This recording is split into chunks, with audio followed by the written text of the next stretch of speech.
So we're the high steppers, and for our project we created a header board that has two stepper motor drivers on it to control two stepper motors.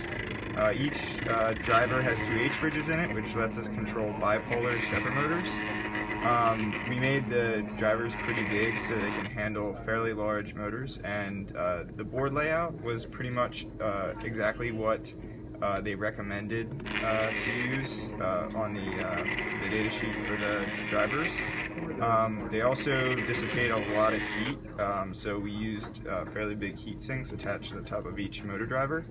We also included a special row of connections here so that motors can easily be switched out, so you can use several different sizes.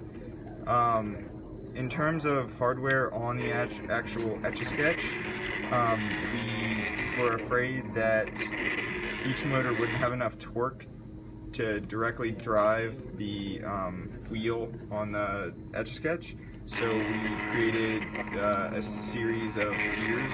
We 3D printed them, and for a future we could also create a wooden frame that holds everything together more easily. So I think Shing's going to talk a little bit about software for the. So for the software, the first thing that we need to figure out is how to utilize different signals to make the stepper motor rotate for even one single step. It's not a simple task. So first of all, we need to consult the data sheet for the chip to figure out what the set of signals that we need to set from MSP430 to the driver board. So from the code, as you can see, we have defined several pins, including the directional pin, stepper pin, M1, M2, and these two pins are for definition of the size of each single step for the stepper motor. And also we have sleep enable pin, reset pin, and these set of pins are used for both motors because we're driving two motors for the entire project. And in the setup function, these are the default signals for the two motors. And for the step function, as you can see, we have three different parameters. The first one is called motor, that defines which motor that you want to drive. The second parameter is dir, that is the direction in which you want the motor to rotate. And the third is a step, so that defines how many steps you want the motor to rotate. And based on these parameters, we have two if statements to choose the correct motor, the desired direction, and the number of steps. And we also implement a simple scan function. This function basically just rotates one motor to 360 degrees, independent of the size of each step. For draw the line, we actually used a struct at the front of the program. As you can see here, it has several variables, including the coordinates of the starting point, ending point, and two boolean right and left that define that basically compares the x1 with x0 to figure out whether the line is drawing to the right or left, and similarly comparing the y1 and y0 to figure out whether it's pointing up or down. So let's go back to the draw line function. So in order to draw an oblique line, the speed of the two motors should be different. So there are several different algorithms that we can use to implement this function.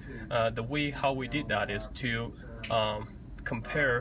derive the ratio between the dy and dx and figure out how if dx is less than dy, that means we need to rotate more steps of y than x, but we need to rotate the two motors simultaneously so that we can draw a straight oblique line.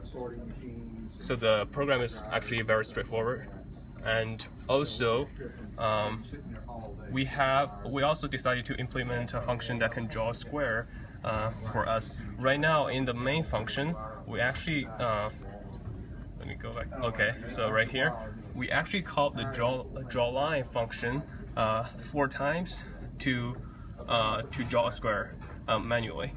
But you can actually incorporate all these lines of code into one single function to draw a square based on the starting point coordinates as well as length of the side of the square. Yeah. In terms of steps forward, there are a few different experiments we can do. One is to provide the code to the user and then have them draw the shapes that they want to draw. Another way we can do it is to take lines of the code we currently have, add comments as a way of providing skeleton code that will enable them to code themselves. And the goal of this experiment is to show that the user can learn how to use a bipolar stepper.